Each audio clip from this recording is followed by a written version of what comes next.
அனைவருக்கும் வணக்கம். மௌனம் வாழ்க்கைக்கு முக்கியம் என்பதை பற்றி நாம் இப்பொழுது தெரிந்து கொள்வோம்.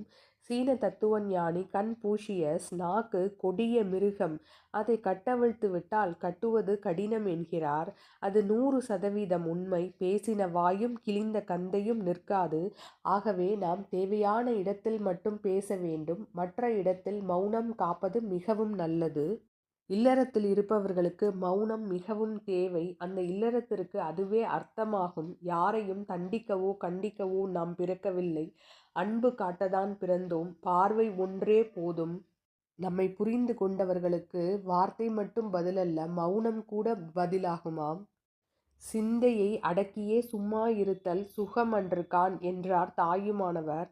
கோபத்தை, காமத்தை, மனத்தை அடக்கியவன் முனி. பேச்சை அடக்குபவன் மௌனி. நல்லவர்க்கெல்லாம் சாட்சிகள் இரண்டு. ஒன்று மனசாட்சி, மற்றது தெய்வ சாட்சி.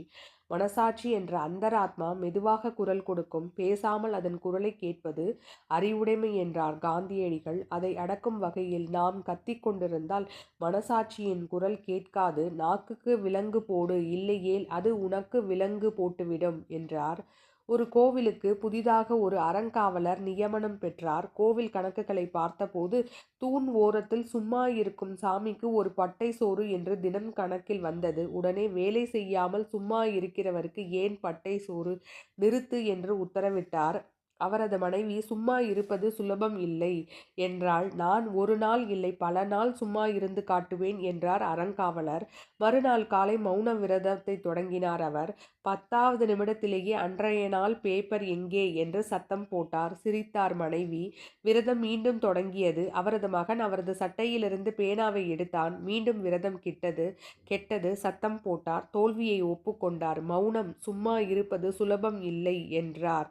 சாமிக்கு 2 பட்டை சோறு கொடுங்கள் என்று அவரே கூறிவிட்டார். வாய்ப்பேச்சு, உணவு இரண்டையும் மாதத்தில் ஒரு நாளாவது நிறுத்தி விரதம் இருந்தால் மனம், ஜீரண உறுப்பு, மூளை எல்லாமே நன்றாக சீராக இயங்கும்.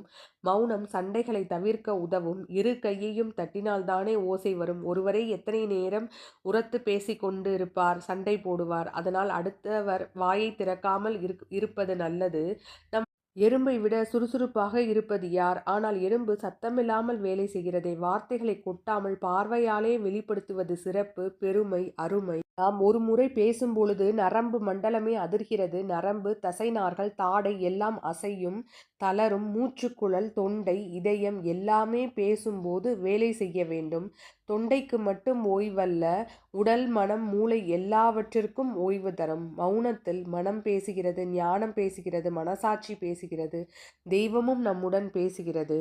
உன்னை காட்டி கொடுக்காத நண்பன் மௌனம். உன்னை குற்றவாளி ஆக்காத தாய் மௌனம். பிறர் குணம், குறைகளை அறிய வைக்கும் ஆசான் மௌனம்.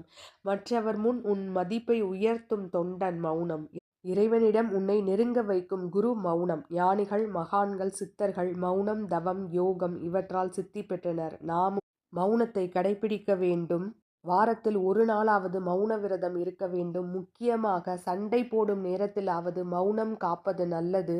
தேவையான இடத்தில் பேச வேண்டும். பேச்சின் மூலமாகத்தான் நாம் நம் கருத்துக்களை மற்றவருடன் பகிர்ந்து கொள்ள வேண்டும். தேவையற்ற பேச்சுகளை நாம் நிறுத்த வேண்டும். சும்மா இரு, சொல்லற என்றுதான் முருகன் அருணகிரிக்கு உபதேசித்தார். நதியில் குளிக்கும் பொழுது பேசுகிறவனின் சக்தியை வருணன் அபகரிக்கிறார்.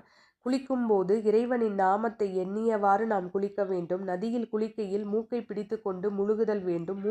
மூக்கில் தண்ணீர் போகக்கூடாது. அப்போது வாயை திறந்து பேசிக்கொண்டிருந்தால் மூக்கை பிடிக்க முடியாது. ஆகவே மௌனமாக குளி என்று கூறியுள்ளனர். தூய வேள்விகளில் செய்கையில் பேசினால் அக்னி பகவான் அவர்களின் செல்வத்தை அபகரிப்பார். வாய் திறந்து பேசினால் தூய வேள்வியில் எச்சில் தெறிக்கும். பாவம். இன்றும் சில கோவில்களில் வாயை துணியால் மூடியவாறு கருவறையில் பூஜை செய்கிறார்கள்.